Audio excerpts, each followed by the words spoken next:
नमो भगवते वासुदेवाय।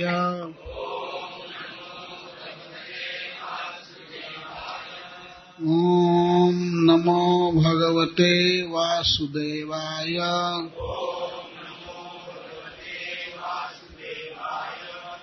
ॐ नमो भगवते वासुदेवाय।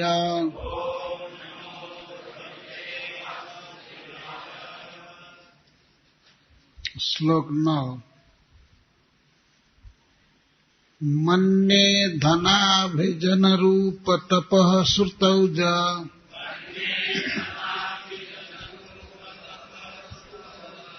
तेजः प्रभाव बल पौरुष बुद्धि योगः।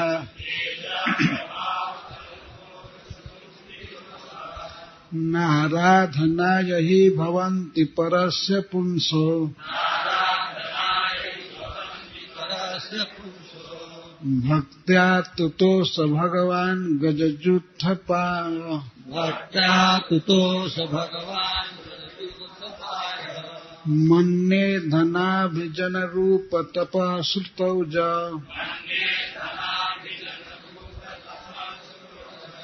तेज प्रभाव बल पौरुष बुद्धि योगः। नाराधनाय हि भवन्ति परस्य पुंसः। भक्त्या तुतो स भगवान् गजजुत्थपाय।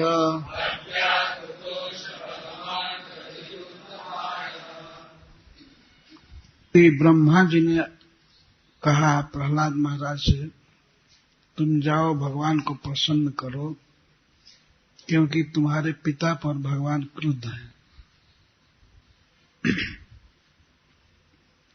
तो श्री प्रहलाद महाराज भगवान से कुछ निवेदन कर रहे हैं। पहले उन्होंने अपनी दीनता व्यक्त किया, अपनी अयोग्यता व्यक्त किया कि इतने बड़े बड़े देवता मुनि जन धारावाहिक स्तुतियों से आपको प्रसन्न नहीं कर पाए, तो मैं असुर जाति का जन्मा हुआ, सब तरह से हीन नीच, कैसे आपको प्रसन्न कर सकता हूं। और उसके बाद एक सिद्धांत बोल रहे हैं, मन्ये धनाभिजन रूप तपः श्रुतौज। तेजः प्रभाव बल पौरुष बुद्धि योगा। नाराधनाय हि भवन्ति परस्य पुंसो। भक्त्या तुतो स भगवान् गजजुत्थपाय। संसार में कोई भी भौतिक योग्यता आपको प्रसन्न नहीं कर पाती। जैसे किसी के पास धन हो तो बहुत सा धन भगवान को अर्पण कर दे तो भगवान प्रसन्न हो जाएंगे, ऐसी बात नहीं। धन पहले कह रहे हैं। मन ने, मैं मानता हूं मेरे समझ के अनुसार धन और अभिजन, ऊंचे कुल में जन्म,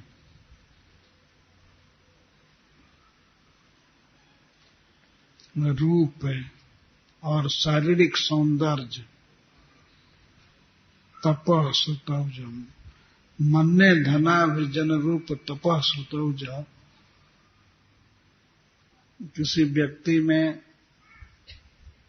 बहुत सुंदरता है, बहुत कांति है, तेज है और ओज है, इंद्रियों में बहुत स्फूर्ति है। श्रुता, उसने वेद शास्त्र का अच्छी तरह से श्रवण किया है, ज्ञान प्राप्त किया है।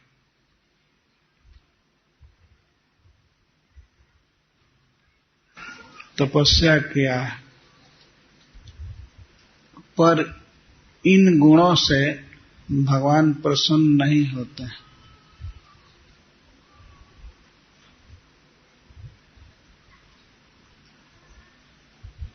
तेज प्रभाव बल पौरुष बुद्धि योगा। तेज उसका प्रताप, प्रभाव और प्रभुता, प्रभु के भाव को ही प्रभाव कहते हैं, जिसका बहुत लोगों पर और बहुत क्षेत्र में प्रताप है, प्रभाव है, पौरुष और उद्यम शक्ति है, पुरुषार्थ करता है। तो ये पुरुषार्थ और बुद्धि योगा, बुद्धि और योग कर्म योग में कुशल है या अष्टांग योग में या ज्ञान योग में, बहुत से उपाय जानता है। तो इन सब उपायों से, योगों से भगवान प्रसन्न नहीं होते। मन्ने धनाभिजन रूप तपः श्रुतौज तेज प्रभाव बल पौरुष बुद्धि योगा। मैं ऐसा मानता हूं हे प्रभु कि धन से, ऊंचे वंश में जन्म से, सौंदर्य से, तपस्या से, ज्ञान से, इंद्रियों की स्फूर्ति से, शारीरिक बल से, बुद्धि से, प्रभाव से आपको कोई संतुष्ट नहीं कर सकता। आपके जीवन में देखा गया है कि सब तरह से हीन, सभी गुणों से हीन गजेंद्र आपको पुकारे और आप प्रसन्न होकर के गरुड़ पर चढ़ करके उनकी रक्षा के लिए प्रकट हो गए। देखा गया है कि भगवान केवल भक्ति से प्रसन्न होते हैं। गजेंद्र कौन बड़े विद्वान थे, कौन उन्होंने डिलीट किया था या बहुत शास्त्र पढ़ा था, कौन वे इंजीनियर थे, डॉक्टर थे, बहुत बड़े बड़े पद पर थे, कुछ भी नहीं था। केवल भक्त्या, भक्त्या केवलया तुतोष, तुष्ट हो गए। भगवान जो समस्त ऐश्वर्यों से युक्त हैं, उन भगवान को क्या चाहिए? कुछ भी नहीं। उनको क्या धन चाहिए? और संपूर्ण वैभव, प्राकृत लोक का धन और वैकुंठ का धन सब भगवान के अधीन है। वे भगवान है, समस्त ऐश्वर्य से परिपूर्ण है, तो उनको धन की जरूरत नहीं है। अतः कोई धन से प्रसन्न नहीं कर सकता। इन सब गुणों से हीन थे गजेंद्र। धन से और ऊंचे कुल का तो प्रश्न ही नहीं है। वे हाथी थे।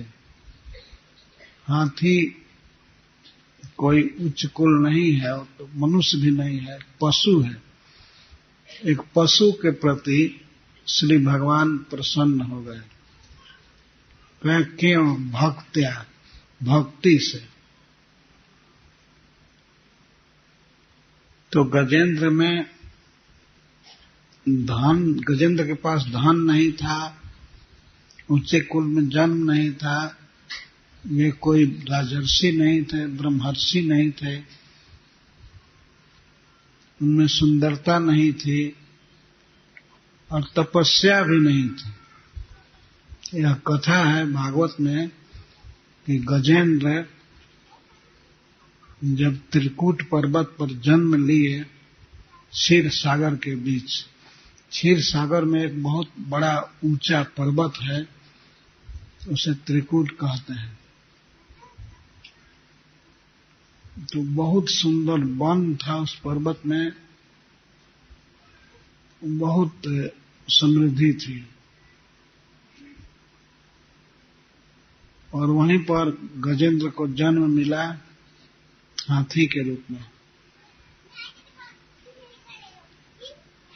तो वे अनेक हाथिनियों के साथ उस वन में विहार कर रहे थे। एक समय गर्मी का दिन था, समर डे, बहुत अधिक धूप थी और यह बात प्रसिद्ध है कि हाथी गर्मी से घबराता है, दावानल से या सूर्य के ऊंचे ताप से हाथी दूर रहते हैं।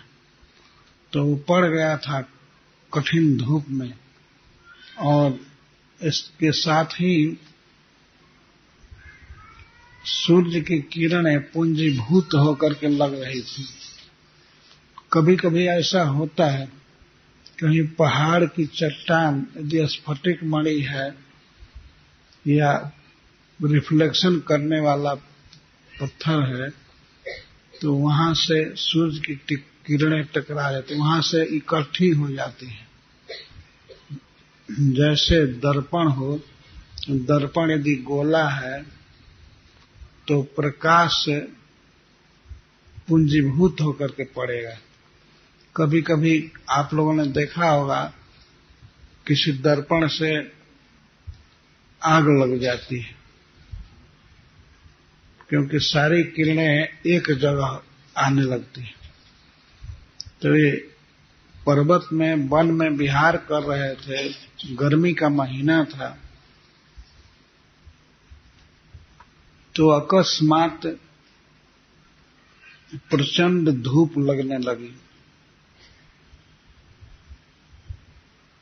तो पर्वत की चट्टानों से टकरा करके रिफ्लेक्ट होकर के वो धूप लग रही थी, सूर्य की किरण। तो वहां से वे भागे अकस्मात, और सभी हाथी घबराए थे, उनको प्यास लगी थी और हथिनियों को भी प्यास लगी थी। तो वे कोई तपस्या नहीं कर रहे थे, वो विषय भोग में पड़े हुए थे, विहार कर रहे थे, घूम रहे थे। कभी अपने जीवन में दुख नहीं देखा था गजेंद्र ने। उस भूमि के प्रभाव से और इनमें शारीरिक बल था, इस कारण से सभी जानवर, सिंह, बड़े बड़े हाथी, गैंडे, ये सभी इनके बस में रहते थे, इनसे डरते थे। यह पता लग जाता था कि गजेंद्र इस एरिया में हैं, तो एरिया छोड़ करके वो भाग जाते थे। बड़े बड़े बाघ, सिंह, इनसे डरते थे, सब जगह इनका प्रभाव था।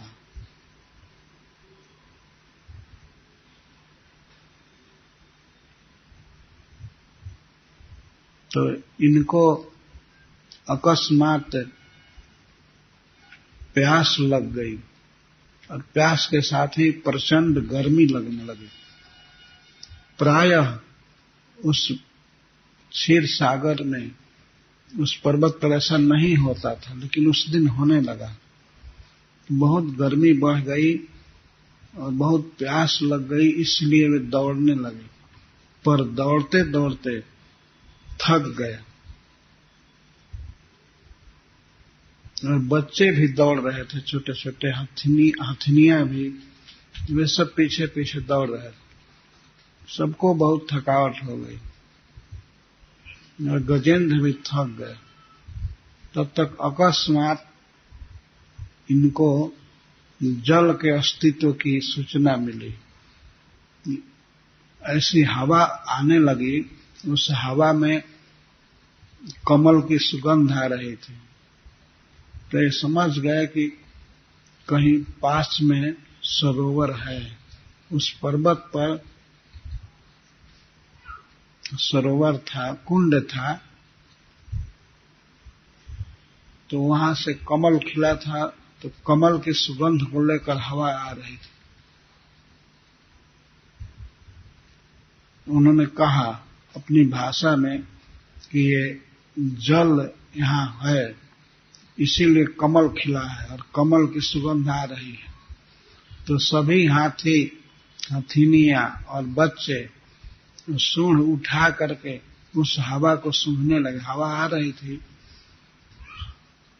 तो सबने कहा कि हाँ, यहाँ पानी है, और प्यास सबको लगी थी, तो गजेंद्र वहां चले, सब लोग पीछे पीछे चले, पहुंचे सरोवर के पास, झील के पास। वो बहुत बड़ा सरोवर था। क्षीर सागर में बहुत बड़ा पर्वत था, उस पर्वत के ऊपर यह झील था, लेक था। तो वहां दौड़ करके गए और वहां जा करके गजेंद्र पानी पिए। इसीलिए हाथी को द्वीप कहते हैं, जो 2 बार पिए। एक बार सूंड से पानी खींच करके और फिर ऐसे अपने मुख में डालता है, तो 2 बार पीता है। तो वे पहले जल पिए और जल पी करके इसके बाद बच्चों को पिलाए। वे सब डर रहे थे उस सरोवर में जाने में, हथिनियां भी डर रही थी, इसलिए कम पानी में वो लोग खड़े थे। और गजेंद्र तो पहुंचते ही जल विहार करने लगे, अपनी थकावट मिटा लिए, अपनी जलन मिटा लिए। उस बहुत गहरे कुंड में नहा नहा करके खूब नहाए। इसके बाद अपनी पत्नियों को, हथिनियों को जल पिलाने लगे। वे भी भीतर जाने में डर रही थी। ये डर रहता है कि कहीं बड़ा मगर होगा, नक्र होगा, घड़ियाल, वो पकड़ लेगा। तो पानी में मगर का बल बहुत अधिक होता है। अगर पानी में रहे मगर तो बड़े बड़े हाथी को भी खींच लेता है, और जमीन पर आ जाए तो कुत्ते भी उसको नोचते हैं, उसका बल काम नहीं करता है। तो हथिनियां और छोटे छोटे बच्चे बहुत डर रहे थे, इसलिए वे केवल जांघ भर पानी में खड़े थे, वे नहा नहीं रहे थे। तो गजेंद्र स्नेहवश अपने परिवार की ममता से लगे सबको जल पिलाने। अपनी सूंड से पानी खींच खींच करके फ्रेश वाटर, बिल्कुल शीतल जल पिलाने लगे। और पिलाने के बाद इसके बाद स्प्रिंकल करने लगे, नहवाने लगे सबको। सबके ऊपर अपनी सूंड से पानी का फुहारा डाल डाल करके नहवाने लगे। इस प्रकार से सबको नहवा करके बच्चों को और पत्नियों को, उसके बाद जल में विहार करने लगे। फिर तो वहीं उसी कुंड में एक गंधर्व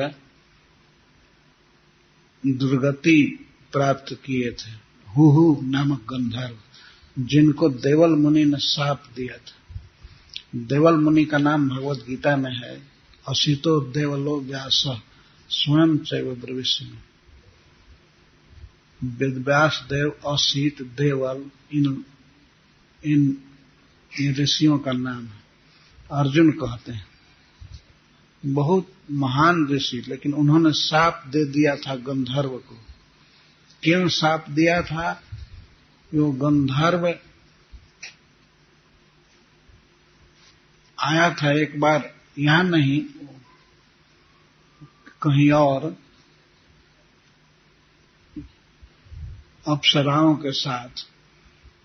तो इन ऋषियों की वो टांग पकड़ करके खींचता था, पानी में डुबाता था, आपस में बात करता था, देखो मैं कितना अच्छा मगर बन रहा हूं। पानी में डूब करके आता था और चुपके से ऋषियों को का पैर खींच करके उनको डुबाने लगता था। तो इसी तरह से उसने देवल मुनि के साथ किया। तो वे शाप दिए उसको कि तुम मगर बन रहे हो, तुम सचमुच के मगर हो जाओ। और इसके बाद वो गंधर्व रोने लगा, कहने लगा आप दयालु महात्मा हैं, हमारी गलती अब क्षमा कीजिए। मैं कहाँ गंधर्व और कहाँ पानी में रहना मगर बन करके, बड़ी दुर्गति थी ना। इसलिए ऋषि को दया आ गई, उन्होंने शाप दिया। शाप का निवारण ऐसे किया कि अब मेरे मुख से निकल गया तो अब तो तुम्हें होना है। तो उसने कहा कि ठीक है, मैं मगर बन जाऊंगा, लेकिन इससे कैसे मुक्त होऊंगा इस योनि से, आप कृपा करके वो भी उपाय बता दीजिए। तब कृपालु ऋषि ने कह दिया, तुम्हारा जन्म त्रिकूट पर्वत पर होगा, तुम सरोवर के अंदर रहोगे और उसी में कभी भगवान के एक बहुत बड़े भक्त हाथी के रूप में आएंगे और तुम पैर को बहुत कड़ाई से टाइटली पकड़ लेना है और कितना भी वे जोर लगावें छोड़ना नहीं। तो उनको छुड़ाने के लिए स्वयं भगवान आएंगे, तो उस समय तुम्हारा भी उद्धार हो जाएगा। यह बात हुहु गंधर्व को याद थी। तो गजेंद्र जब इस तरह जल में विहार कर रहे थे, तो वो जल सरोवर तो उसका घर था, हुहु का, मगर का, वो चिढ़ गया गजेंद्र से और वो बात याद थी ही, अपना उद्धार करना था। तो गजेंद्र का पैर पकड़ लिया बहुत कड़ा। तो गजेंद्र इसके बाद चिघाड़ने लगे, बचाओ बचाओ मुझको। बड़े बड़े हाथी लगे उनको बचाने के लिए। वे अपनी सूंड से उनका पैर पकड़ लिए खींचने के लिए, चेन बनाए। सभी हाथी बहुत जोर लगा रहे थे, लेकिन वो ग्राह छोड़ा नहीं उनको। बहुत देर तक युद्ध हुआ। बड़े बड़े हाथी वे सब हार गए। तब वे छोड़ करके अब क्या करे, बेचारा इस संकट में था। जब वे स्वयं अब निकल गए और सब चरने चले गए जंगल में, तब हथिनियां प्रयास करने लगे। बेचारी उन लोगों की बहुत ममता थी, तो बड़े बड़े हाथी हार गए, लेकिन उनकी पत्नियां हथिनियां लगी निकालने में। तो जब गजेंद्र लोग हार गए, बड़े बड़े हाथी, तो ये क्या निकाल सकती थी, पर फिर भी लगी रही। उसके बाद ये भी थक गई। उन्होंने सोचा कि अपना अपना कर्म है, भाग्य है, हम क्या करें। तो अंत में गजेंद्र लड़ने लगे ग्राह से। वे बहुत जोर लगा करके खींचते थे, कभी बाहर आ जाते थे गजेंद्र, कभी बाहर हो जाते थे। ग्राह को जल से खींच लेते थे और कभी ग्राह जोर लगाता था तो वो भीतर जल में ले जाता था। इस तरह खींचा खींची हो रही थी। ग्राह भी एक ऋषि के शाप से बना हुआ था और ये गजेंद्र भी एक प्रसिद्ध ऋषि अगस्त मुनि के शाप से बना हुआ था। तो 1000 वर्ष तक युद्ध चला। जल से बाहर खींचना, फिर जल में खींचना, कभी ग्राह खींचता था, कभी गजेंद्र खींचते थे। इस तरह 1000 वर्ष तक युद्ध चला और इस युद्ध को भगवान शंकर देख रहे थे, भगवान ब्रह्मा जी देख रहे थे, सभी देवता देख रहे थे। और गजेंद्र पुकार रहे थे, हमको बचाइए, लेकिन बीच बीच में कह देते थे कि जो भगवान सर्वेश्वर हैं, जगन्नाथ हैं, वे हमको बचावे, वे बड़े दयालु हैं। इस प्रकार की कुछ बात कहते थे जिससे देवता लोग समझते थे कि हमको नहीं पुकार रहा है।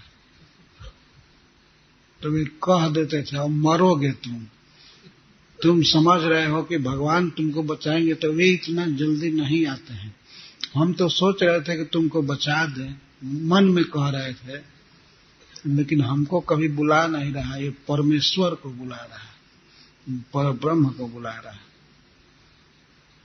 उनकी स्तुति में किसी देवता का नाम नहीं है, बल्कि यहां तक कह दिए कि ये ब्रह्मा आदि देवता जिनके एक तुच्छ अंश से जन्म लिए हैं, वे प्रभु हमारे मुक्ति के लिए, हमको छुड़ाने के लिए प्रकट हों। तब ये सब लोग रंज हो गए। तब ये बचना चाहता नहीं है, अब ये मरना चाहता है। इतना जल्दी भगवान नहीं आते हैं। इस तरह से युद्ध चलता रहा। अंत में श्री भगवान आए गरुड़ पर चढ़ करके, बहुत तेज गति से, मन के स्पीड से। गरुड़ जी की चाल है, लेकिन गजेंद्र डूब रहे थे। अब उनकी नाक, सूंड पानी में डूबने वाले थे, लेकिन भगवान इसको देखे, जब पहुंचे सरोवर के ऊपर कुछ दूर थे, तो देखे कि अब मेरा भक्त प्राण संकट में है। तो वे गरुड़ जी को छोड़ करके कूद पड़े। भगवान तो कहीं भी जा सकते हैं, स्पिरिचुअल बॉडी है, चिन्मय। तो गरुड़ जी की अपेक्षा नहीं थी, गरुड़ जी को छोड़ करके कूद पड़े। उन्होंने विचार किया गरुड़ मंदगामी है, जबकि गरुड़ जी मैक्सिमम स्पीड से चल रहे थे। तो भगवान ने सोचा कि गरुड़ मंद गति, ये मंद गति है, इसलिए छोड़ करके चल दिए। और आ करके गजेंद्र का पैर पकड़े, पैर पकड़ करके उनको खींचे। एक पैर, तो वो पैर जो पकड़ा था गजेंद्र का ग्राह, तो वो भी पैर पकड़े पकड़े आ गया, तो छोड़ा नहीं, पानी के बाहर आ गया। भगवान आकाश में उसको टांग लिए गजेंद्र को, और ग्राह भी चरण पकड़े पकड़े गजेंद्र का आ गया। इसके बाद भगवान ने अपने सुदर्शन चक्र से ग्राह का मस्तक फाड़ दिया। बड़े हिसाब से फाड़ा कि गजेंद्र के पैर में चोट न लगे। बहुत बारीकी से भगवान ने उसके मुख को फाड़ करके और चरण निकाल लिया ग्राह गजेंद्र का। तो भगवान के स्पर्श करते ही गजेंद्र चतुर्भुज हो गया, भगवान के पार्षद बन गए, उनका दिव्य शरीर हो गया। तो हाथी ही चतुर्भुज पार्षद हो गया। हाथी का शरीर मरा नहीं, भगवान के स्पर्श से, छूने से वो दिव्य बन गया, चिन्मय बन गया। और गजेंद्र को गरुड़ जी पर बैठा करके भगवान अपने साथ ले गए वैकुंठ। गजेंद्र पार्षद बनाकर ले गए। तो इतनी बड़ी सिद्धि मिली, इतना बड़ा लाभ है। केवल भक्ति से। गजेंद्र ने और कुछ नहीं किया था, उनमें तप नहीं था, ज्ञान नहीं था, बुद्धि नहीं थी, उन्होंने योगा अष्टांग योग नहीं किया था, यह ज्ञान योग का आचरण नहीं किया था। भक्त्या तुतोष भगवान गजयुत्थ पाया, भक्ति से भगवान प्रसन्न हो गए।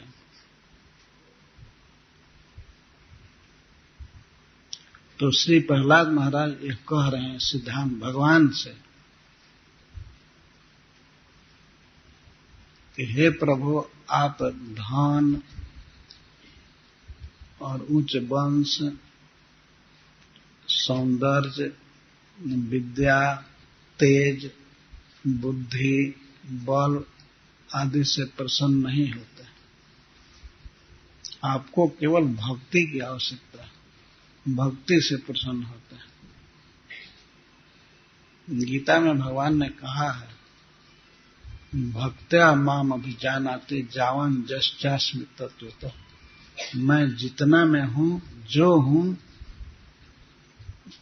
केवल भक्ति से कोई मुझे प्राप्त कर सकता है, मेरे बारे में जान सकता है। भक्ति की बहुत प्रशंसा है, विशेष करके श्रीमद् भागवतम में और पुराणों में भी, महाभारत में, सब जगह भक्ति की प्रशंसा है। भक्त्या तुतोष भगवान गजयुत्थ पाया, भक्ति से भगवान गजेंद्र के प्रति संतुष्ट हो गए थे। गजेंद्र बहुत विषयी थे, विषय भोग में रहते थे। एक एक पत्नियां नहीं, दर्जनों पत्नियां थीं, और जंगल में मस्त खाना पीना, बहुत हरा भरा जंगल था। तो वहीं वृक्षों की टहनियों तोड़ना, खाना, घूमना और हथिनियों के साथ विहार करना, बस यही उनका कार्य था। परंतु वे भक्त थे।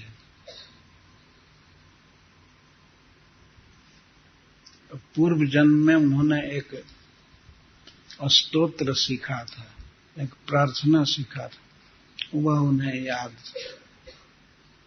जब वे इसके पहले एक मनुष्य थे, दक्षिण भारत में पांड्य देश के राजा थे। पांड्य देश अभी समय नाम बदल गया है, लेकिन ये केरला का अंश है या तमिलनाडु का या कुछ कर्नाटक का।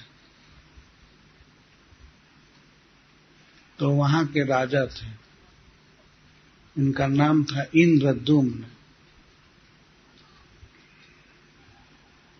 और जवानी में ही इनको वैराग्य हो गया, राज छोड़ करके ये वन में चले गए, मलय पर्वत पर। चंदन जहां उगता है, और चंदन पर्वत पर, उसको मलय पर्वत कहते हैं, ये चले गए। और बहुत नगण्य फूस घास की कुटिया बना करके या पत्ते की कुटिया बना करके रहने लगे, भक्ति करने लगे।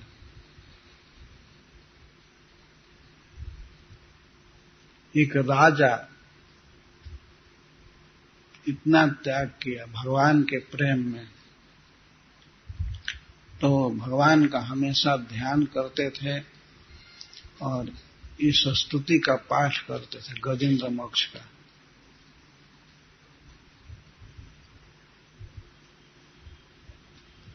तो एक बार उस पर्वत पर रहने वाले ऋषि अगस्त ऋषि इनके यहाँ गए, सुने कि हमारे देश के राजा यहाँ रह रहे हैं। तो गए शिष्यों के साथ, और अभिलाषी थे अगस्त्य मुनि कि हमारा आतिथ्य करेगा, हमारा स्वागत करेगा। लेकिन इंद्रद्युम्न महाराज उस समय भगवान के ध्यान में मग्न थे और ये देखे कि अगस्त्य मुनि आए हैं, लेकिन ये बैठे रहे, भगवान में मन लगा हुआ था, आंखों में आंसू था, पुलक छाया हुआ था। तो देख करके भी ये अगस्त्य मुनि को प्रणाम नहीं किए, क्योंकि कुछ व्यवधान हो जाता। उन्होंने सोचा कि यदि इन लोगों का स्वागत करूंगा तो भगवान का ध्यान टूट जाएगा। तो इस भावना से उस महान ऋषि को दंडवत नहीं किए और किसी भी साधु को प्रणाम नहीं किए।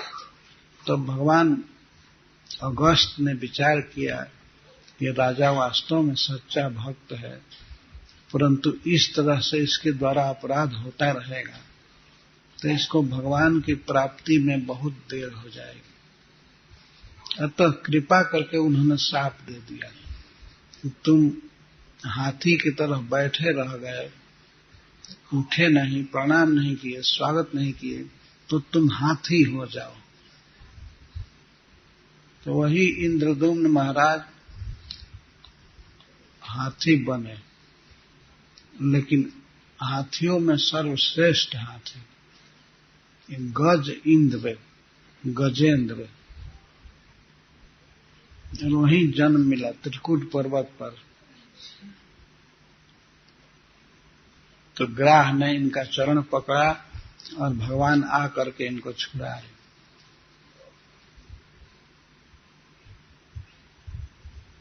तो केवल भक्ति किया था गजेंद्र ने।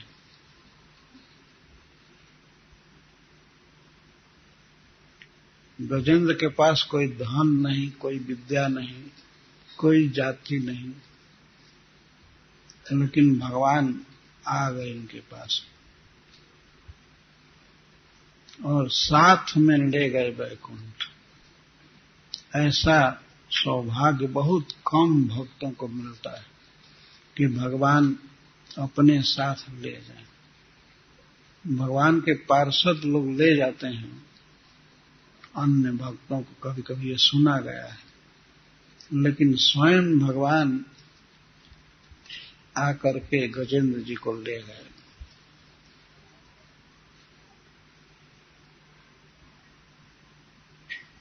इन सब घटनाओं में ये निष्कर्ष निकाला गया है प्रहलाद महाराज द्वारा कि केवल भक्ति से भगवान प्रसन्न होते हैं। गजेंद्र अन्य सब गुणों से हीन थे, लेकिन भक्त थे। अगस्त्य मुनि का इन्होंने स्वागत नहीं किया पूर्व जन्म में, तो अभी भक्ति के कारण कि हमारा ध्यान छूट जाएगा थोड़े देर के लिए, आधा घंटा के लिए या 2 मिनट के लिए भी असह्य था इनको। इसका ध्यान रखना चाहिए। हम भी जप कर रहे हैं तो जप में कोई व्यवधान नहीं होना चाहिए। जप करें तो उस समय फोन आवे तो उसको काल समझना चाहिए कि ये हमारा 2 मिनट है, 4 मिनट व्यर्थ चला जाएगा। जिसको व्यर्थ टाइम गंवाने की आदत हो जाती है तो फिर वो घंटों गंवा सकता है, फिर कई दिन ऐसे बीत जाते हैं, वर्षों वर्षों वह भगवान से विमुख रहता है। तो सावधानी की आवश्यकता है। जब जप कर रहे हैं तो उस समय मोबाइल फोन आदि अपने साथ नहीं रखना चाहिए। क्या हो जाएगा, किसी का फोन आएगा तो कौन संसार का प्रलय होने वाला है और हम फोन से संभाल लेंगे, प्रलय नहीं होने देंगे। यह केवल अज्ञानता है। मनुष्य समझता है कि इस समय थोड़ा अटेंड कर ले, क्या हर्ज है, थोड़े उत्तर दे दें, रिस्पॉन्स दे दें, लेकिन उससे कितना व्यवधान होता है सबको मालूम है। भगवान का एक तो जप करना कठिन है, ध्यान करना कठिन है, और उसमें भी ये बाधाएं आ जाती हैं। तो हमारी भक्ति में बाधा न आवे, भगवान के स्मरण का तार न टूटे, इसके लिए इंद्रद्युम्न महाराज अगस्त जैसे महामुनि को प्रणाम नहीं किए, उठे नहीं, स्वागत नहीं किए। तो अगस्त मुनि को सुखदेव गोस्वामी भगवान कहे। वे सर्वज्ञ हैं, वे इस बात को जान गए कि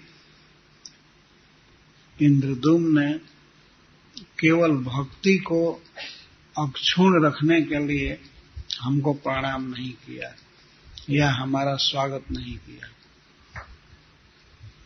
तब उन्होंने जल्दी मुक्ति के लिए इनको शाप दिया कि हाथी हो जाएगा तो कोई अपराध नहीं करेगा।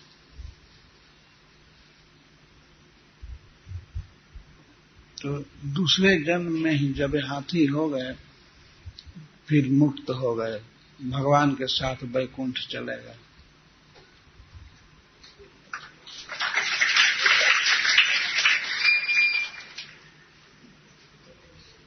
इसके बाद दूसरे श्लोक में, 10वें श्लोक में प्रहलाद महाराज कहते हैं, विप्राद सद्गुण युता दरबिंद नाभ पादार बिंद विमुखा स्वपचम वरिष्ठ।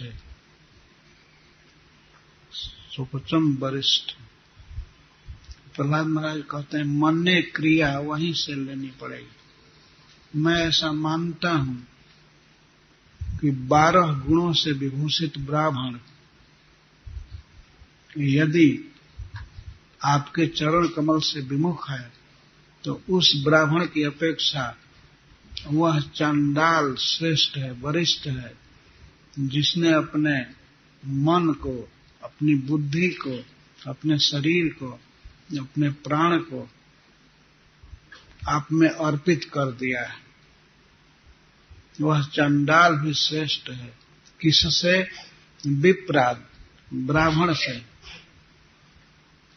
कथम भूतात ब्राह्मणात्, कैसे ब्राह्मण से? जो 12 गुणों से युक्त है, पर यदि भक्त नहीं है। सब गुण है पर एक ही गुण माइनस है। विप्रा द्विशद गुण युताद, द्विशद 6 दूनी 12, 12 गुणों से युक्त है, लेकिन अरविंद नाभ पादारविंद विमुखा। अरविंद नाभ, पद्म नाभ भगवान के चरणारविंद से विमुख है। प्रहलाद महाराज ने पहले कहा कि भगवान भक्ति से प्रसन्न होते हैं, उसी को ये कह रहा है फिर कि भगवान स्वपच से, चंडाल से प्रसन्न हो जाएंगे, होते हैं, यदि वह भगवान का भक्त है। और ब्राह्मण भक्त नहीं है तो उससे प्रसन्न नहीं होते हैं।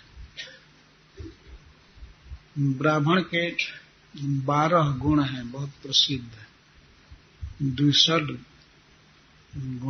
गुण युता। 12 गुण कौन कौन से हैं बताया? समो दम तपः शौचम।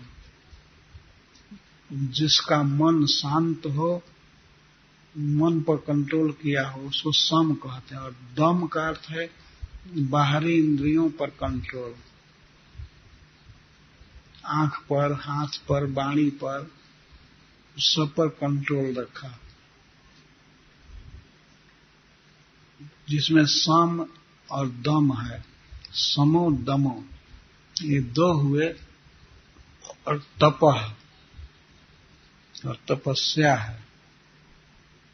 तपस्या से तात्पर्य है वो अपने धर्म में निरत रहता है।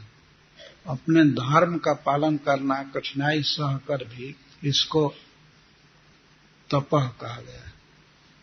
और शौचम, जो सब तरह से पवित्र है, घर द्वार वस्त्र और मन की सफाई आदि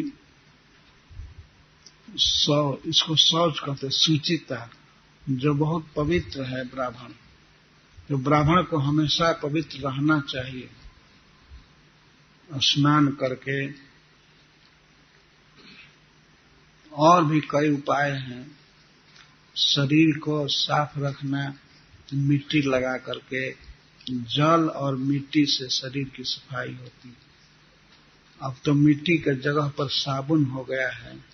तो जैसे भी हो, मान लीजिए कोई ब्राह्मण है तो उसे नहाना चाहिए।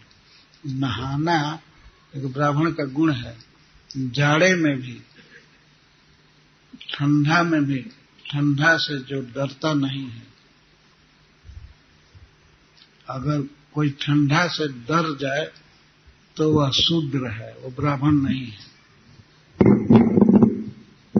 अपने धर्म का पालन करने में उसे, मान लीजिए मंगला आरती में जाना है तो नहाने से डरना नहीं चाहिए।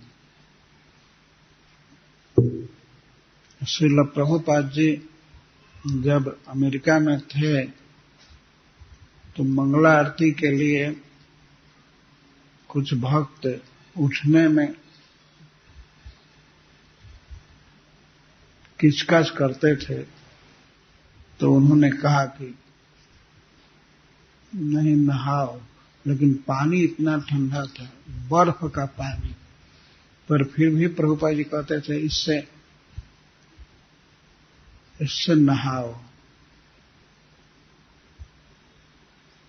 कभी कभी कपड़ा भिगो करके और वे पोंछ लेते थे शरीर को। पर कभी कभी वो नहाना पड़ता ही था, नहाना। तो इसको शौच कहते हैं, शुचि, नहाना, शरीर को स्वच्छ रखना, मन को साफ रखना।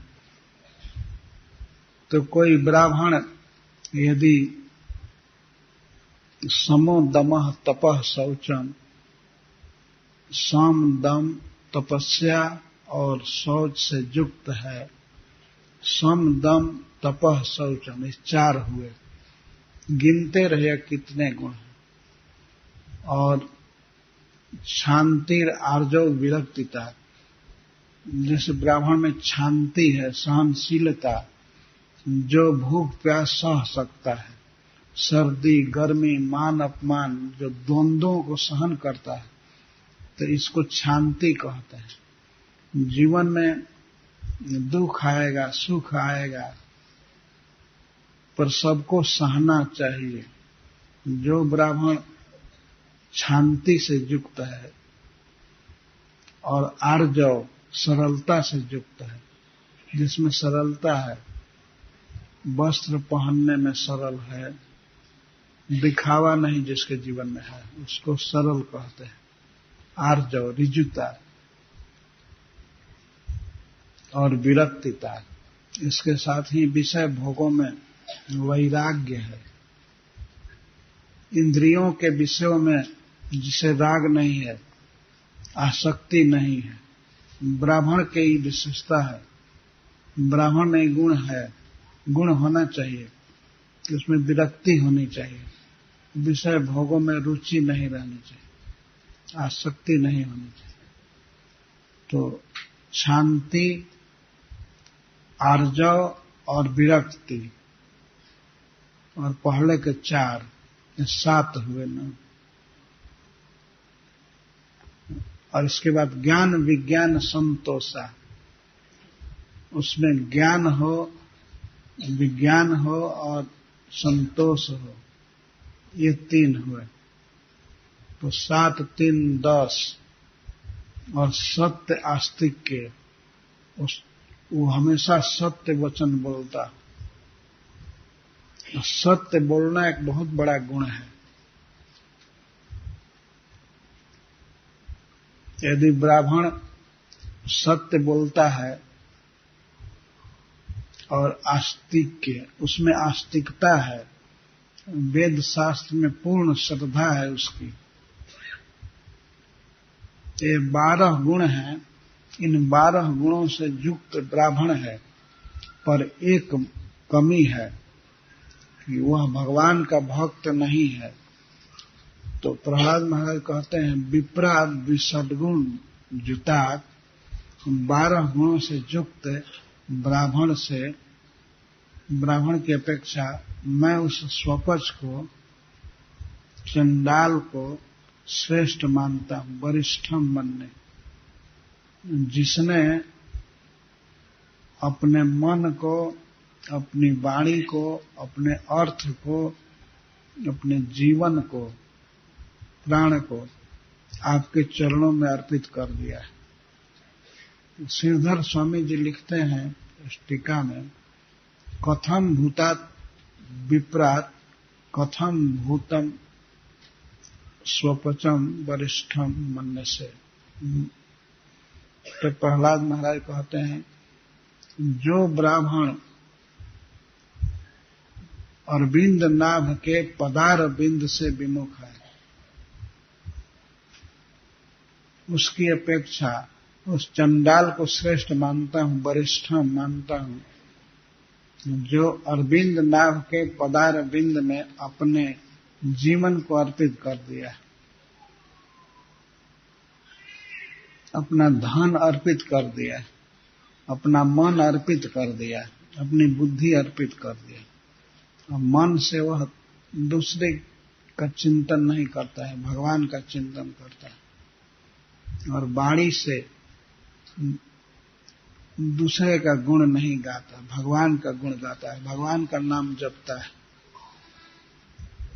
और जीवन कैसे अर्पित किया, तो जीवन में 1 मिनट भी, 2 मिनट कभी दूसरे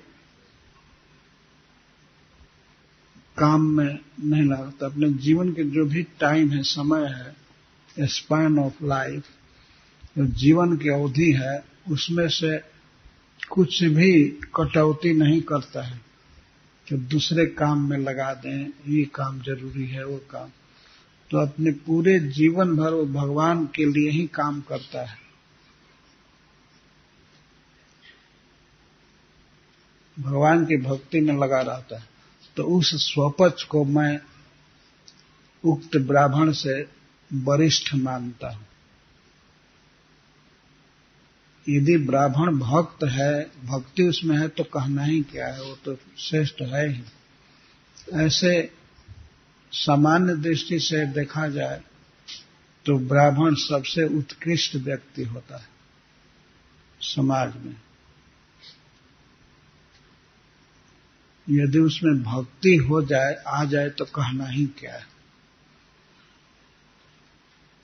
तो उधर से फिर देखिए, कुत्ते का मांस खाने वाला चंडाल भी श्रेष्ठ है ब्राह्मण से, केवल भक्ति करने से, भगवान को समर्पण करने से। तो फिर वैश्य भगवान को समर्पण करे तो फिर क्या कहना। क्षत्रिय यदि भगवान का भक्त बने तो क्या कहना है।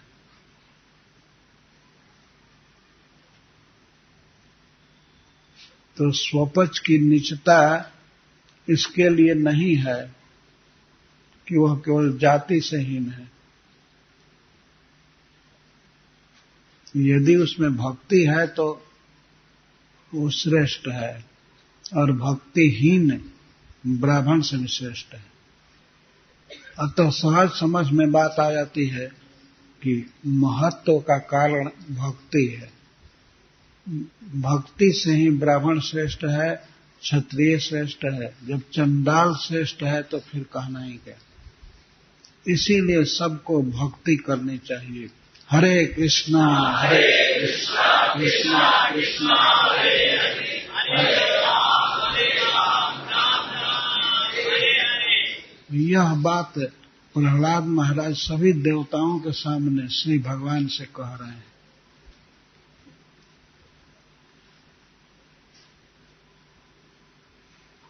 विप्राद्य सद्गुण युता दरबिंद नाभ पादार बिंद बिमखात सपुचम वरिष्ठम। मन्ने मैं मानता हूं, तदर्पित मनो वचने हितार्थ, जिसने अपने मन को और वचन को हितन, अपने कर्म को, अपने प्राण को भगवान को अर्पित कर दिया है। प्राण अर्पित करने का मतलब है कि एक सांस भी वो व्यर्थ नहीं खोता है। भगवान का नाम जपने में, भगवान की याद करने में, पूजा करने में समय खर्च करता है। प्राण का अर्थ श्वास होता है, जिसने अपने प्राण को भगवान को अर्पित कर दिया। मतलब जीवन में जो भी सांस है केवल भगवान की भक्ति करते हुए ही बीतेगी। तो ऐसा भक्त, ऐसा चंडाल क्यों श्रेष्ठ है? कहते हैं भक्ति करने से, और वो अपने कुल को भी पवित्र कर देता है। कुलम पुनाति,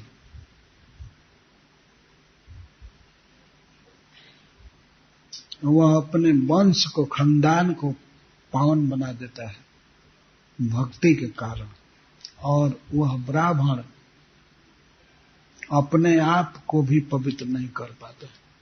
यदि भगवान की भक्ति से शून्य है तो आत्मानम अपि न पुनाति, अपने को भी पवित्र नहीं कर पाता है। और वह चंडाल जो शूद्र से भी कई गुना नीचे है, वह अपने को तो पवित्र करता ही है, अपने खानदान को भी पवित्र कर देता है। उसके बच्चे, उसके पिता, पितामह, उसकी पत्नी आदि सब भगवान से संबंधित होकर के पवित्र हो जाते हैं। कुलम पुनाति, वह अपने कुल को तार देता है, पवित्र कर देता है। और वह ब्राह्मण जो भगवान के चरण कमल से विमुख है, वो अपने को भी पवित्र नहीं कर पाता। भूरि मानव, उससे बहुत गर्व होता है। मान का अर्थ है गर्व, बहुत अभिमान में होता है। तो सब गुण होते हुए भी वो डूब जाता है। ये गुण यदि भगवान की भक्ति न हो तो भारी पत्थर का काम करते हैं। जैसे कोई व्यक्ति जल्दी न डूबता हो तो उस पर पत्थर रख दिया जाए तो जल्दी डूब जाएगा। तो ये जो गुण बताए गए 12 गुण, ये भक्ति करने पर बहुत तारने वाले हो जाते हैं, बहुत हल्के। लेकिन भक्ति नहीं करने पर ये गुण ही डुबा देते हैं।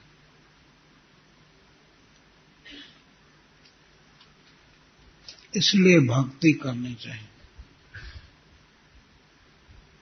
भक्ति करने वाला पवित्र होता है, दूसरों को भी पवित्र करता है। और भक्ति से शून्य है और सब गुण है तो अपने को भी नहीं पवित्र कर सकता, दूसरों को क्या पवित्र करेगा। कितना स्पष्ट प्रवचन है प्रहलाद महाराज का।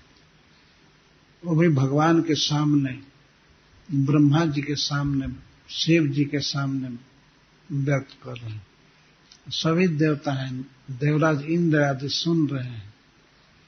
सब लोग ध्यान लगा करके सुन रहे हैं, देख रहे हैं अब भगवान सिंह देव पर क्या प्रतिक्रिया हो रही है, अब प्रभु शांत हो रहे हैं कि नहीं। तो प्रहलाद महाराज ने साफ कहा कि भगवान भक्ति से प्रसन्न होते हैं। इस बात को सुन करके समस्त देवताओं में भगवान से प्रेम करने की प्रवृत्ति बढ़ रही होगी, भाव बढ़ रहा होगा। जब भगवान हाथी से प्रसन्न हो गए तो हमसे क्यों नहीं होंगे। यह भक्ति ही चाहिए। और भक्ति है श्रवणम कीर्तनम विष्णु स्मरणम पाद सेवनम। इस तरह 9 प्रकार की भक्ति है। और श्रील रूप गोस्वामी पाद कहते हैं कि भक्ति 64 प्रकार की है। एक एक के और कई कई प्रकार हो जाते हैं। तो भक्ति वास्तव में जितने जीव हैं उतने प्रकार की है। कोई जरूरी नहीं है कि हमारी भक्ति के अनुसार ही आप भक्ति करेंगे। ये आप अपने स्वभाव के अनुसार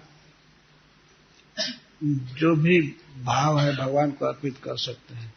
कायेन वाचा मनसेन्द्रियैर्वा बुद्ध्यात्मना वांछित स्वभावात्, अपने शरीर के अनुसार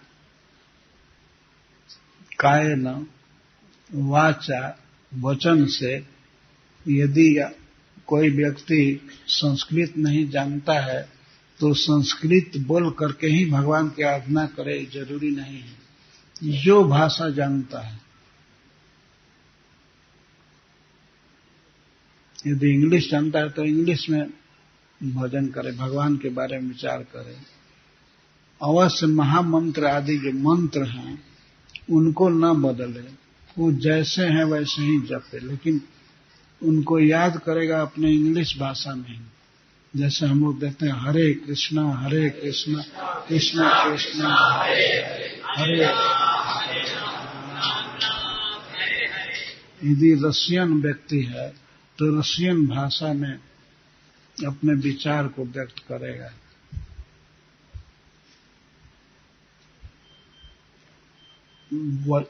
कायेन वाचा मनसेन्द्रियैर्वा, मनसा, अपने मन के अनुसार भगवान की याद करे। इंद्रियैर्वा, अपनी इंद्रियों से भगवान, जैसे दर्शन करना या कुछ बोलना, मन में सोचना, मन भी एक इंद्रिय है। इंद्रियैर्वा, इंद्रियों से। और कोई भक्ति नहीं है तो भगवान का प्रसाद तो अवश्य खाए। भगवान जिसको खा करके छोड़े हैं उच्छिष्ट, उसको खाए, ये भी एक भक्ति है। तो क्या दिक्कत है भगवत प्रसाद खाने में? खाते तो हैं ही, भगवान का प्रसाद खाएं। इधर उधर का पेय नहीं पीना चाहिए।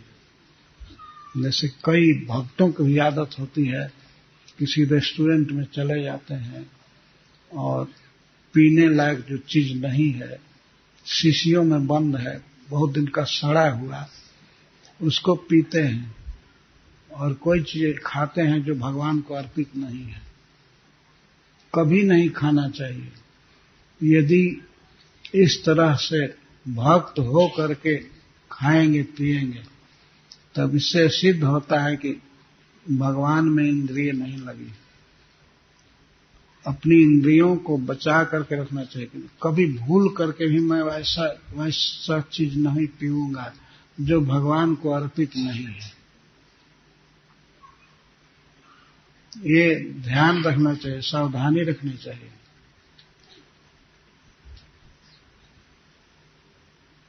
और भगवान का दर्शन करना आंख से।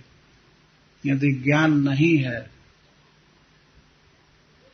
पढ़ने की शक्ति नहीं है, बोलने की शक्ति नहीं है, तो प्रणाम कर सकते हैं ना, भगवान को प्रणाम करना चाहिए। और दर्शन,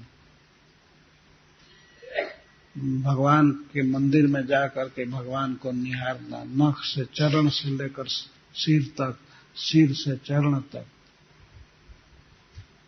इस प्रकार से हम भक्ति कर सकते हैं। क्योंकि भगवान ने मन दिया है, इंद्रिय दिया है, आंख दिया है, कान दिया है। कान का उपयोग है भगवान की बातें सुने। जैसे आज गा रहे थे श्याम ब्रह्म जी, सोई रसना जो हरि गुण गावे। वास्तव में जीभ वही जीभ है, वो सार्थक है जो भगवान के बारे में गाती है। इसी तरह से सभी इंद्रियों की सार्थकता है अपने अपने ग्रहण के अनुसार भगवत विषय को ग्रहण करना। आंख से भगवान को देखना, भगवान की छवि को, हाथ से सेवा करना, पैर से उनके धाम की यात्रा करना, जैसे वृंदावन धाम। और बहुत तीर्थों में नहीं घूमना चाहिए, इससे भगवान प्रसन्न नहीं होते हैं।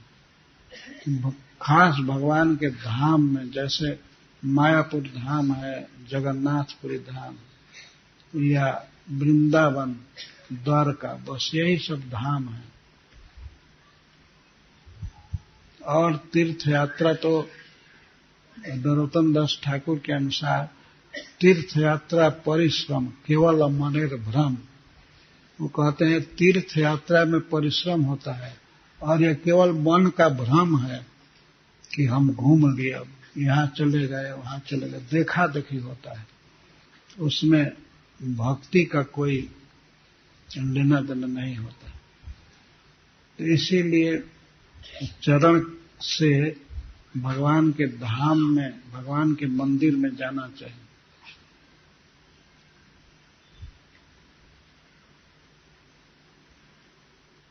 इस प्रकार सभी इंद्रियों से इंद्रियाधिपति भगवान की ऋषिकेश की उपासना करना। तो जिस भक्त ने, जिस चंडाल ने अपने मन को, अपनी इंद्रियों को और अपने अर्थ को, जो कुछ भी उसके पास है, उससे भगवान की सेवा करता है, भक्ति करता है, तो वह अपने कुल को पवित्र कर देता है।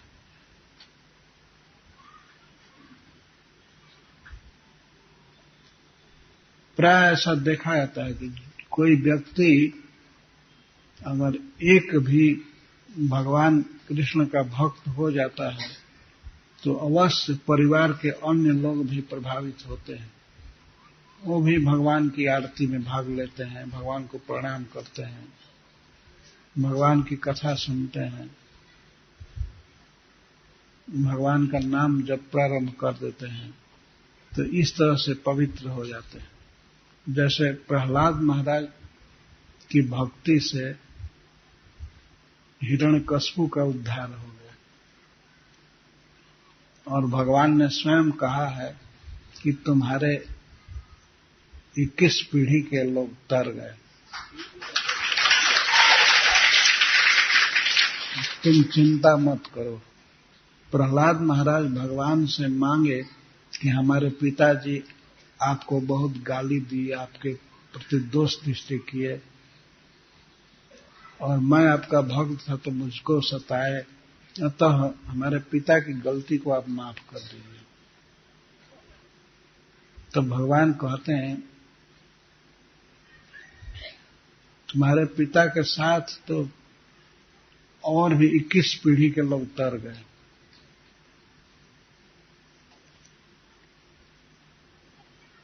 जबकि वर्तमान जीवन में प्रहलाद महाराज की बहुत पीढ़ी नहीं थी।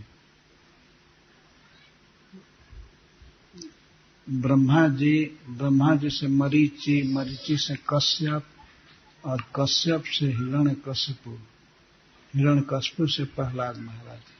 ये कितनी पीढ़ी हुई?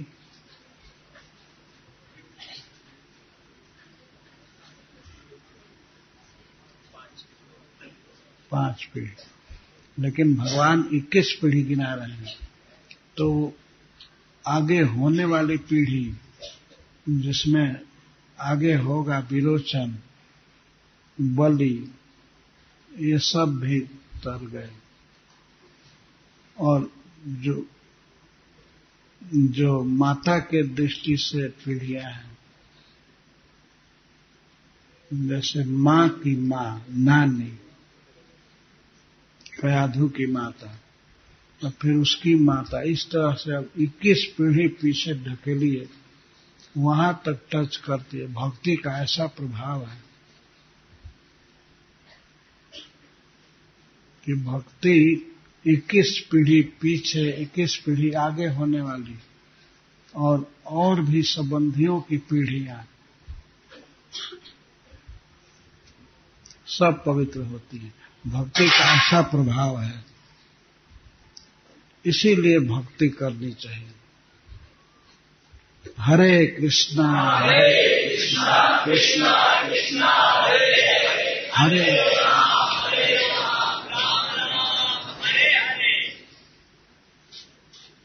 भक्त के परिवार में तो स्वाभाविक हो जाता है।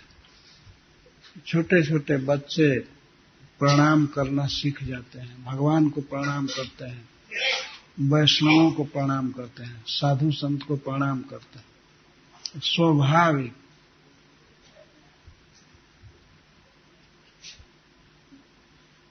देख करके सब सीख जाते हैं।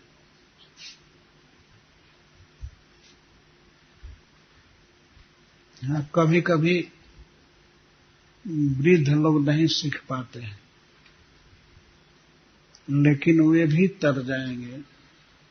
वो प्रसाद खाते ही हैं, अगर उस घर में रहते हैं तो प्रसाद खाते हैं, और कभी कभी भगवान की कथा सुना करें, गीता पढ़ा करें, इससे उनका उद्धार हो जाएगा।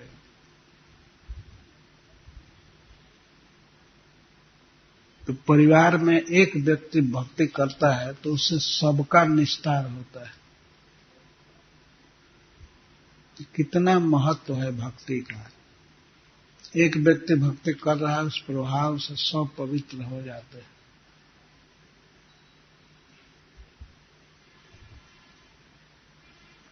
प्रहलाद महाराज से भगवान ने कहा कि तुम कुछ वर मांगो मुझसे, तुमको तुम्हारी जो इच्छा हो, और अपनी प्रशंसा किए भगवान की, मैं सब वर देने में समर्थ हूं, सब कुछ दे सकता हूं, मैं तुमसे पूरा पूरा प्रसन्न हूं, मुझसे मांगो। तो प्रहलाद महाराज ने और कुछ नहीं मांगा। बहुत भगवान आग्रह कर रहे थे कि मेरी इज्जत रखो, मैं बड़ा दानी हूं, मेरा नाम डूब जाएगा यदि तुम कुछ नहीं मांगोगे। मैं कुछ देना चाहता हूं, मैं देता ही हूं, सबको दिया हूं, तो प्रहलाद तुमको भी देना चाहता हूं। तो प्रहलाद महाराज ने कहा कि यदि आप देना ही चाहते हैं तो यह वर दीजिए कि हमारे हृदय में कुछ मांगने की इच्छा ही न हो। कितने बड़े निष्काम भक्त। भगवान के बार बार आग्रह करने पर भी उन्होंने कह दिया कि जब आप आग्रह कर रहे हैं, देना ही चाहते हैं, तो ये वर दीजिए कि हमारे हृदय में किसी काम का, इच्छा का अंकुर ही न उगे। भगवान तो फीके पड़ गए, लज्जित जैसे हो गए। उन्होंने कहा था कुछ तो मांगो, हमारी ओर देख करके मांगो, हमारी इज्जत के लिए मांगो। लेकिन प्रहलाद तो प्रहलाद थे, उन्होंने कहा कि कुछ नहीं चाहिए, लेकिन आप यदि देना ही चाहते हैं तो ये वर दीजिए कि हमारे मन में कामनाओं का बीज भी अंकुरित न हो, कभी इच्छा न हो किसी वस्तु की। भगवान से वे भक्ति मांग सकते थे, लेकिन साफ कह दे कि ऐसा वर दीजिए कि हमको कोई इच्छा न हो। इस प्रकार के निष्काम भक्त थे प्रहलाद महाराज।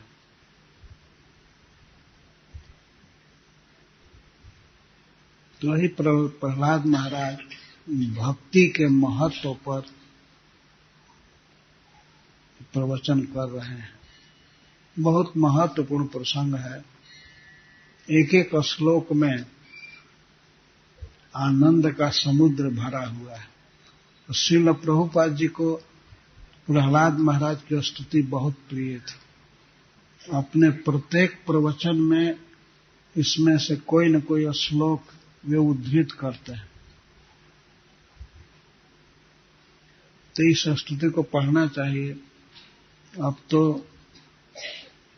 इतना समय नहीं है कि एक एक श्लोक की व्याख्या करके इसको पूरा किया जाए, लेकिन जितना हो सकेगा मैं कोशिश करूंगा उसको पकड़ने की।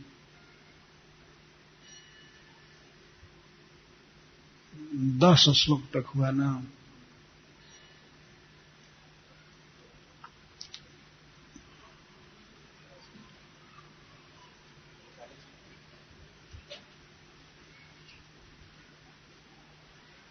तो 11वें श्लोक में कहते हैं, नैवात्मनः प्रभुरयम् निजलाभपूर्णो मानम जनाद विद्स करुणो वृणीते। तो श्री भगवान अपने भक्त से कोई वस्तु स्वीकार करते हैं, मान स्वीकार करते हैं, तो वह अपने लिए नहीं, मानम का अर्थ है मान, कोई वस्तु या कुछ भी। जैसे ये कह दिए प्रहलाद महाराज की जो चंडाल भगवान को अपना मन, बुद्धि, धन अर्पित करता है तो श्रेष्ठ है। तो इसी पर शंका उठती है, तो भगवान चाहते हैं क्या? किसी का धन, किसी से मान चाहते हैं? तब प्रहलाद महाराज कहते हैं, नैवात्मनः, भगवान आत्मनः अपने लिए, और विदुषः अज्ञ भक्त से या जीव से कुछ चीज नहीं चाहते हैं, क्योंकि निजलाभ पूर्ण, भगवान स्वरूप के लाभ से परिपूर्ण है, परिपूर्ण है, कोई कमी नहीं है भगवान को। तो किसी के पत्र पुष्प को, किसी के भाव को, किसी के सम्मान को स्वीकार करते हैं, तो वह जिसके वस्तु को स्वीकार करते हैं उसी के हित के लिए, और वो भी स्वीकार करते हैं करुणा बस, बहुत कृपालु हैं, करुण हैं, तो स्वीकार करते हैं।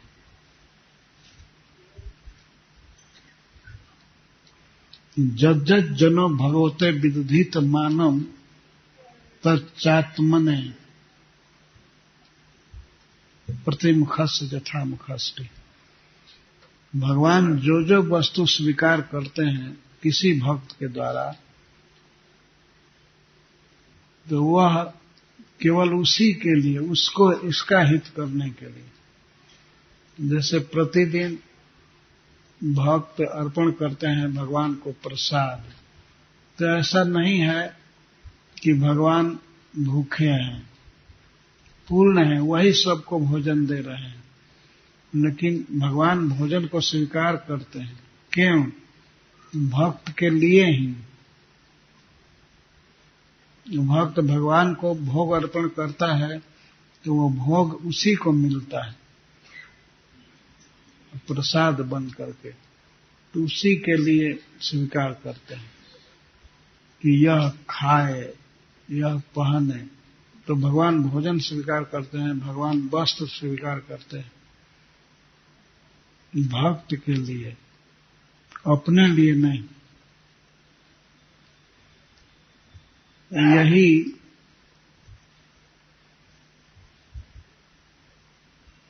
आत्मा की पूजा है।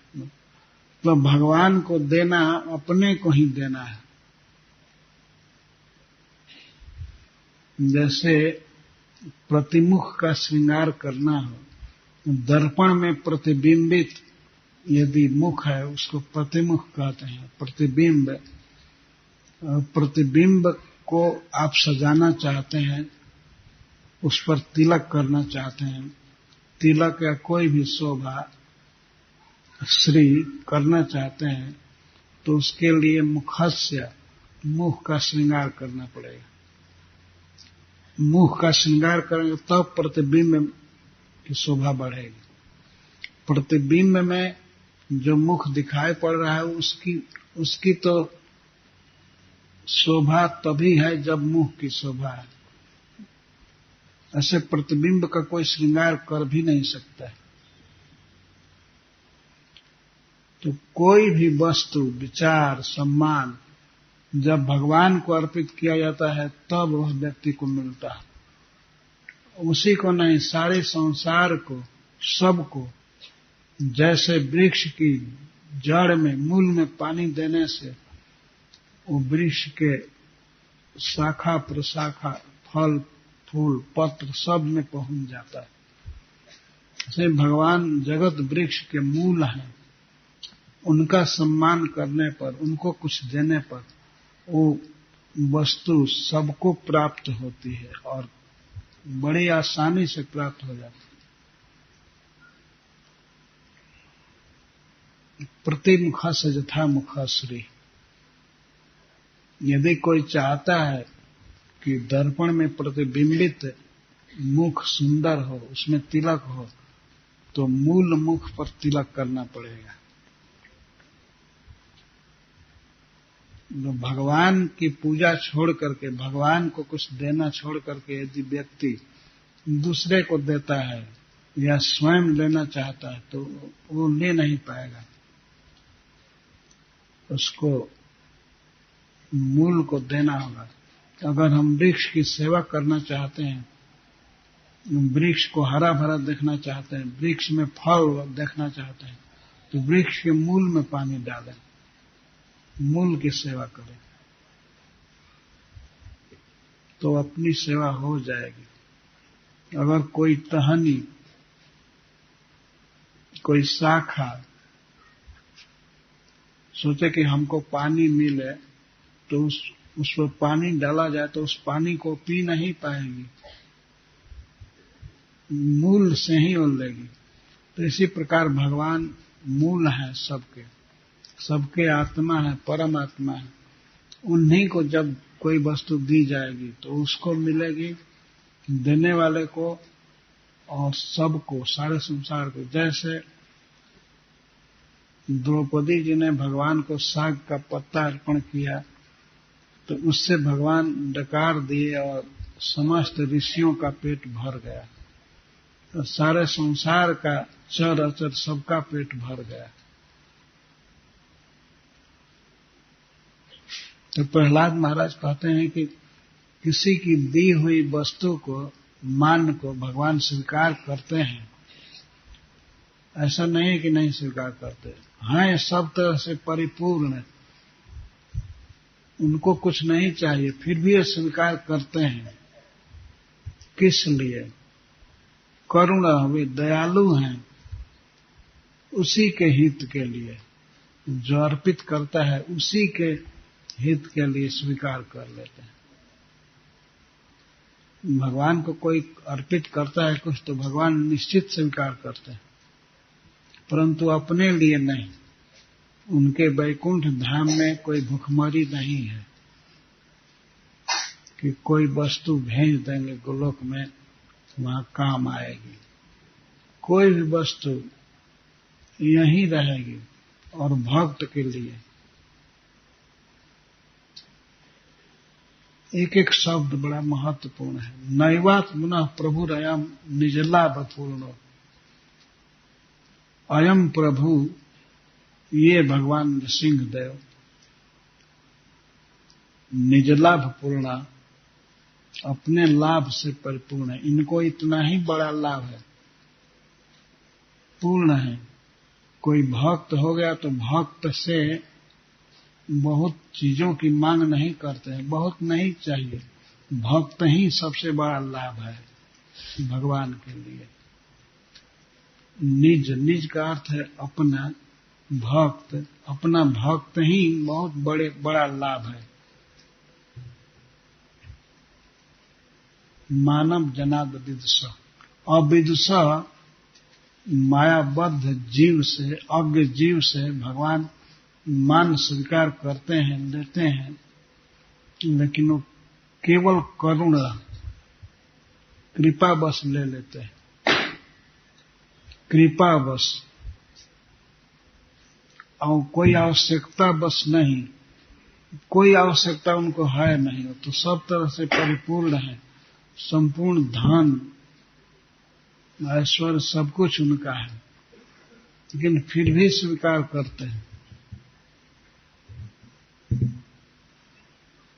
तो स्वीकार करते हैं, इस बात से भक्तों का उत्साह बढ़ना चाहिए कि भगवान लेते हैं, यदि हम कुछ उनको अर्पण करते हैं तो लेते हैं। ये प्रहलाद महाराज कहते हैं। तो क्यों लेते हैं? न आत्मनः, अपने लिए नहीं, करुणा करके उस भक्त के लिए लेते हैं।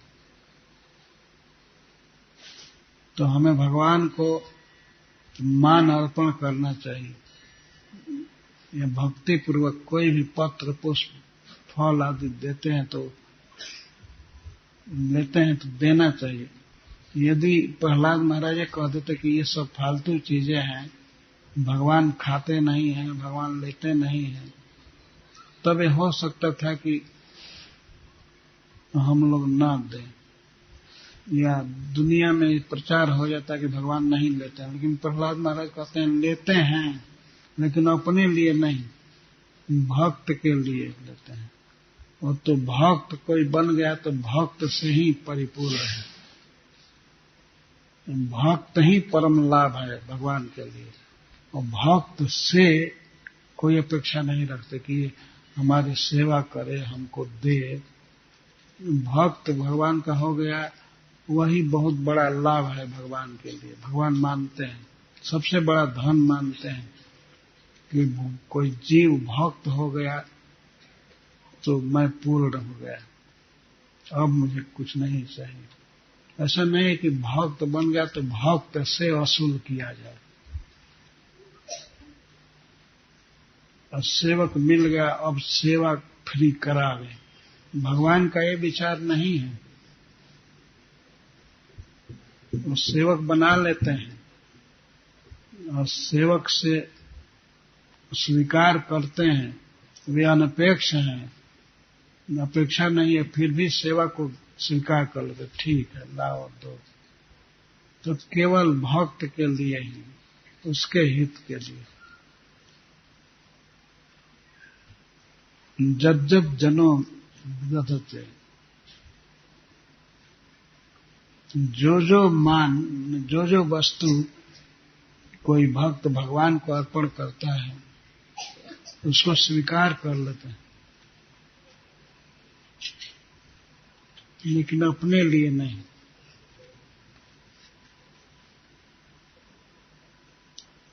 लोक में एक उदाहरण है, माँ कि कोई बच्चा कभी माँ को पैसा देता है या कोई वस्तु देता है तो माता उसको रखे रहती है। किसके लिए रखती है? उसी बच्चे के लिए। उस समय पर उसको देती है खाने के लिए या कुछ। तो माता अपने लिए उस वस्तु को नहीं रखती है, पुत्र के लिए ही रखती है। तो भगवान तो सब तरह से परिपूर्ण है, उनको कोई वस्तु या व्यक्ति नहीं चाहिए, लेकिन उस व्यक्ति के हित के लिए करुणा बस, दया बस भगवान स्वीकार कर लेते हैं। क्योंकि जीव को सुखी करने का यही तरीका है। भगवान को वस्तु दी जाएगी तो कई गुना हो करके भक्त को मिलती है। हम भोगता नहीं हैं, हम कोई चीज भोगना चाहे तो भोग सकते नहीं, भोगना पड़ेगा वो भगवान के थ्रू ही।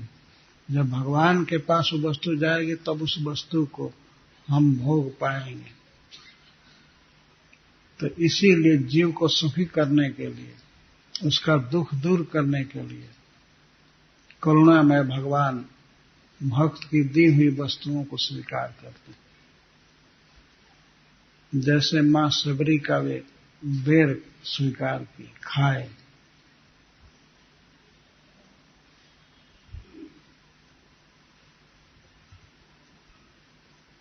और कई उदाहरण हैं, जैसे द्रौपदी जी का दिया हुआ पत्ता खाए।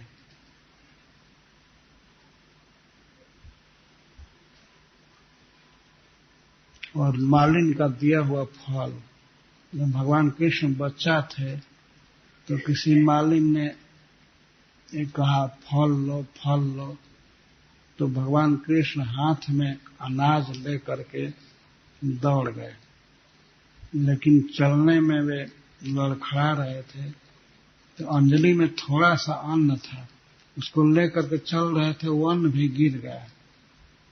जाते जाते मालिन के पास कुछ भी अन्न नहीं था, अंजलि खाली थी, लेकिन उस भाग्यवती मालिन ने भगवान के हाथों को फल से भर दिया। इधर हाथ में फल रखना था कि उसका पूरा टोकरी रत्नों से भर गया।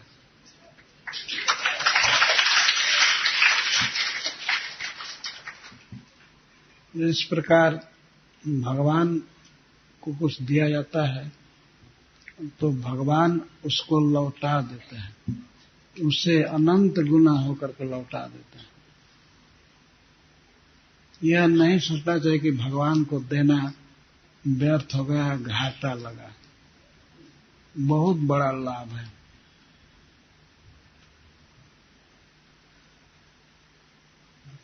जैसे प्रतिबिंब का श्रृंगार करने के लिए मुख का श्रृंगार करना होता है, यहाँ तिलक करेंगे तभी न प्रतिबिंब में तिलक दिखाई देगा।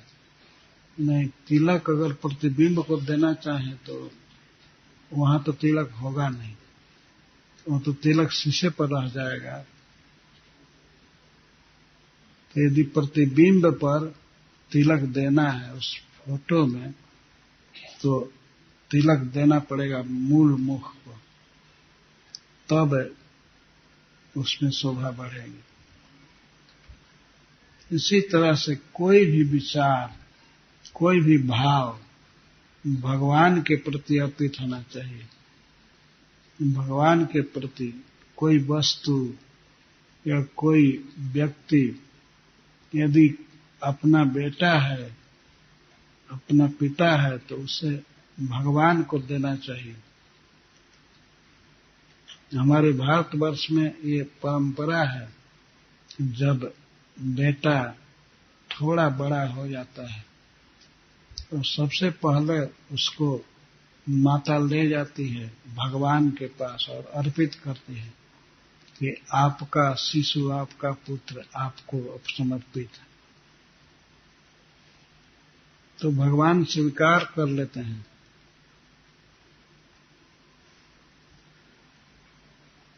और जो उसे हम वहन करते हैं।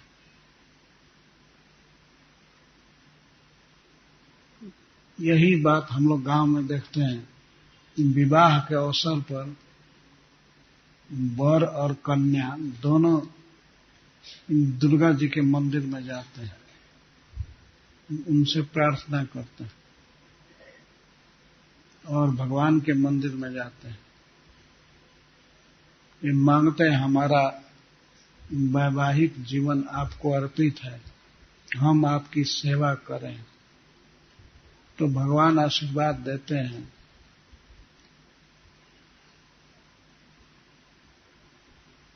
तो ये स्वभाव है भगवान का। वो ऐसा नहीं बनते हैं कि मैं बहुत धनी हूं, मुझको क्या चाहिए, क्या दिखा रहे हो, एक पैसा, अरे फल हमको नहीं चाहिए, ले जाओ, हटाओ। नहीं, सबसे बड़े हैं, महान हैं, लेकिन स्वीकार करते हैं। वो अर्पित करने वाले के हित के लिए ही, अपने लिए नहीं। स्वीकार करते हैं। इस बात को स्वयं भगवान ने गीता में कहा है, अस्नामि। यदि मुझे कोई प्रेम से पत्र, पुष्प, फल, जल देता है तो मैं खाता हूं। अस्नामि। और जल के लिए भी कहते हैं खाता हूं। तो हमें याद आ जाती है कि शायद भगवान मायापुर के भाव से बोल रहे हैं, बंगाली भाव में, कि जल खाबो, जल खाता हूं, मैं जल खाता हूं। तो भगवान तो सभी भाषा के ज्ञाता हैं और सबके लिए बात कह रहे हैं। तो शायद वे कह देते कि मैं जल पीता हूं, तो बंगाली लोग नहीं समझ पाते। इसीलिए भगवान ने कहा कि मैं जल खाता हूं। यदि कोई प्रेम से मुझको अर्पित करता है, भक्ति से अर्पित करता है तो मैं खाता, जल, फल, तुलसी दल इत्यादि खाता। इसीलिए भगवान बोल रहे हैं कि उनको अर्पित किया जाए, भक्त सब करें।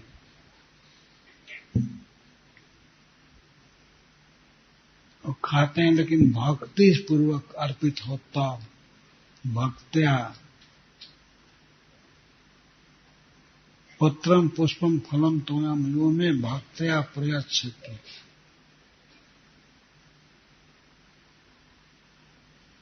और 2 बार कह रहे भक्ति पूर्वक। भक्त स्नेह करे भगवान से, वो स्वयं भक्त हो, अर्पित करने वाला, और भक्त प्रेम से अर्पित करे, भक्ति से।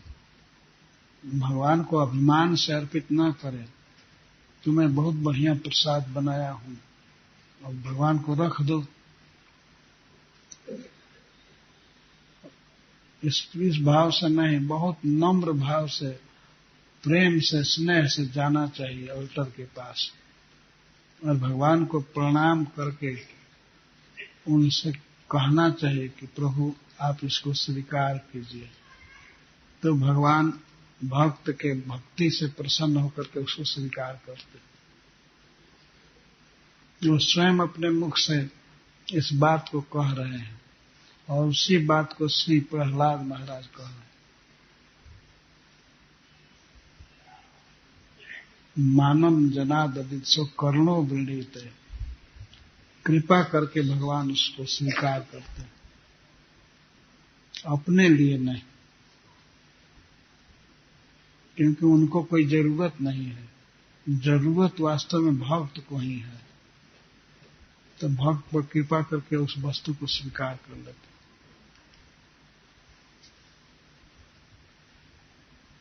तस्मात्, इसलिए चूंकि भगवान भक्ति से प्रसन्न होते हैं, इसलिए मैं भी कुछ भक्ति करने का प्रयास कर रहा हूं। और भक्ति में सबसे श्रेष्ठ भक्ति है भगवान के गुणों का वर्णन करना। तो मैं भी अपनी, प्रहलाद महाराज कहते हैं, मैं भी अपनी जथा मनीषा, अपनी बुद्धि के अनुसार भगवान की महिमा का वर्णन कर रहा हूं। क्यों महिमा का वर्णन कर रहे हो? तो प्रहलाद जी कहते हैं क्योंकि प्रकृति के गुणों से बद्ध होकर के जीव माया के अधीन हो जाता है, माया में आ जाता है। तो पवित्र होने के लिए, मुक्त होने के लिए यही उपाय है कि भगवान के बारे में गाया जाए, भगवान के बारे में बोला जाए, आपकी महिमा को बोला जाए। इसीलिए मैं बोल रहा हूं कि यही एक उपाय है और कोई उपाय नहीं है। आपका गुण गा करके, आपकी महिमा का बखान करके व्यक्ति माया से पार हो जाता है। इसीलिए मैं, यदि बुद्धि नहीं है, सामर्थ्य नहीं है, लेकिन जथा मनीषा, जितनी बुद्धि है उसके अनुसार मैं आपके विषय में बोल रहा हूं। यह इसीलिए कि यही एक उपाय है जिससे जीव माया के बंधन से मुक्त हो जाता है। ये 12वें श्लोक में है।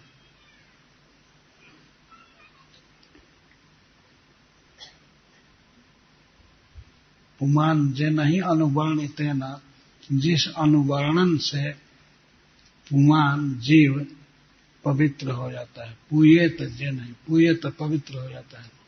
माया जगत में जीव अशुद्ध हो जाता है, गंदा हो जाता है, लेकिन वो पवित्र कैसे होगा? भगवान के विषय में बोलने से, सुनने से, आपके विषय में, आपकी महिमा बोलने से, आपका गुण बोलने से, आपका नाम बोलने से पवित्र होता है। इसलिए मैं बोलने जा रहा हूं।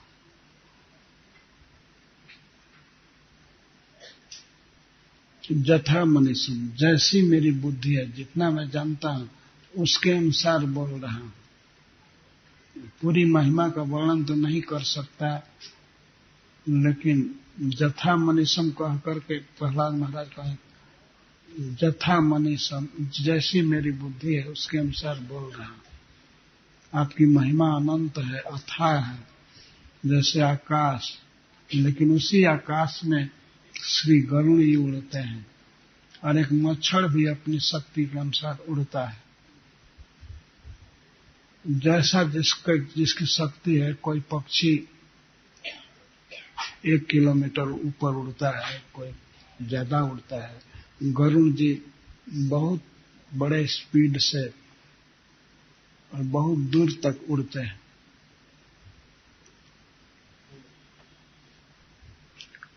और मच्छर भी, मक्खी भी उड़ते हैं। तो मच्छर की तरह, मक्खी की तरह हमारी जितनी शक्ति है उतना मैं बोल रहा हूं आपकी महिमा के विषय, क्योंकि यही उपाय है। भगवान के बारे में बोलने से ही जीव पवित्र होता है। साफ प्रहलाद महाराज कहते, पुएत जे नहीं, जे न ही, जिस महिमा वर्णन